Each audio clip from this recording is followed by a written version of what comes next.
Narito na ang balita mula sa GMA Integrated News. Good news para sa mga motorista. May big-time rollback na maaasahan sa ilang produktong petrolyo bukas. Sa abiso ng Sea Oil, 3 piso ang bawas presyo sa kada litro ng diesel, 2 piso at 30 sentimo naman sa kada litro ng kerosene, habang 70 sentimo sa kada litro ng gasolina. Wala pang abiso ang iba pang kumpanya ng langis.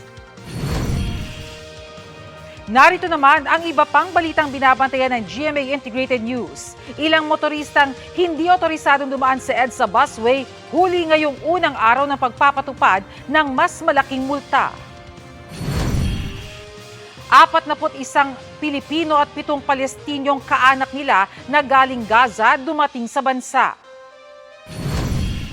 At thunderstorm asahan sa Rizal, Laguna at sa ilang panig ng Batangas at Quezon hanggang bandang alas 11 ng umaga ayon sa Pag-asa.